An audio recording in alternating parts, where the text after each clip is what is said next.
என்னங்க எடுத்தோன்னே பந்தா பண்றேன்னு பாக்குறீங்களா? இதெல்லாம் இப்பதாங்க. நான் பிறந்தது நாகர்கோயில்ல, படிப்பும் சுமார் தான்.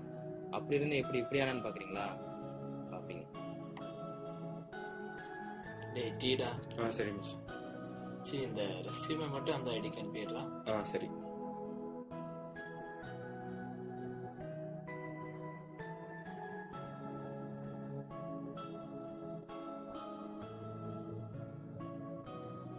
நான் இந்த நிலைமைக்கு வந்ததுக்கு காரணமானவங்க இவங்க தாங்க. இவன் தாங்க சூர்யா. அவன் என்ன பண்றான்னு அவனுக்கே தெரியாது. Peculiar character. இந்த வரானே இவன் தான் விஜய்.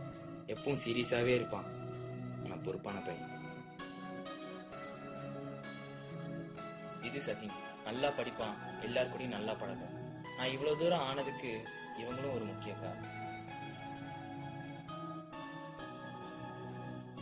இதுதாங்க நானு. இப்படிதான் முதல்ல நான் சென்னைக்கு வந்தேன். என்னோட ஒரிஜினல் என்ட்ரி. சூர்யா எதுக்கும் கவலையே பட மாட்டாங்க. அவன் உண்டு, அவன் வேலை உண்டுன்னு இருப்பான். இவனுங்க ரெண்டு பேரும் எப்பவும் படிச்சுக்கிட்டே இருப்பாங்க, பொறுப்பான பசங்க. நான் படிக்கிறேன்னு பாக்குறீங்களா?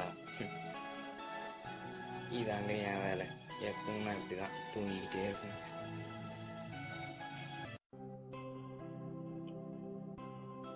முட்டை கூடடா. எனக்குள்ள ஒரு காம்ப்ளெக்ஸ்ங்க. என்னமோ இவங்க எல்லாம் என்ன டாமினேட் பண்ற மாதிரியே நினைச்சுக்குவேன். எனக்கு எதிரியாவே இவங்களை நான் பார்த்தேன். நான் எதையும் வெளி காமிச்சிக்கல, ஆனா எனக்குள்ளேயே பூட்டிக்கிட்டேன்.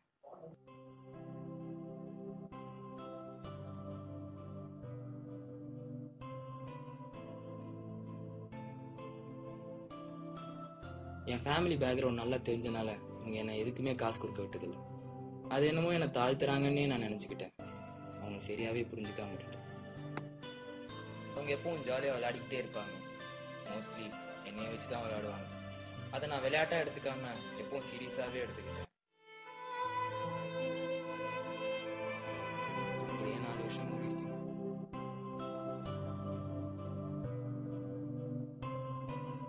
கடைசியா வந்துச்சு கேம்பஸ் இன்டர்வியூ. என்ன புரியலையா? கேட்க வேண்டியதானே. சரி வா சொல்லித்தரேன். இப்படி எனக்கு இவங்க உதவிக்கிட்டு இருக்க சூர்யா மட்டும் எப்பவும் போகும். டேய் படிடா. தூங்கடுறா. என்னடா எவ்வளவு போச்சு, வேலையெல்லாம் போயிடுச்சு. விடடா டேய், அடுத்த கேம்ஸ்ல பாத்துடலாம்டா. அதான் நம்ம நன்மை கிடைச்சாச்சுல. கங்க்ராட்ஸ்டா. தேங்க்ஸ்டா. என்ன லக்கோ, எனக்கு மட்டும் வேலை கிடைச்சிருங்க. இதுதாங்க டர்னிங் பாயிண்ட். என் கேரக்டரே டோட்டலா சேஞ்ச் ஆச்சு.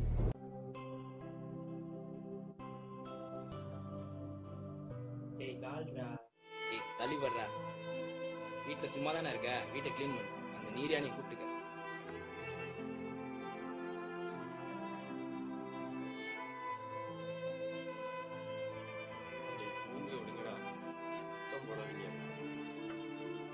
ஏய் தள்ளுறா, நான் குளிக்க போகணும். வீட்டுல சும்மா தானே இருக்கேன், அப்புறம் குளி.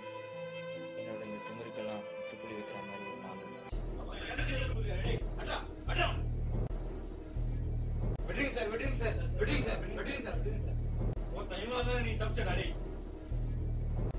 அன்னைக்கு மட்டும் அவங்க என்னை காப்பாத்தாம இருந்திருந்தா எனக்கு அது பெரிய பிரச்சனையா இருக்கும்.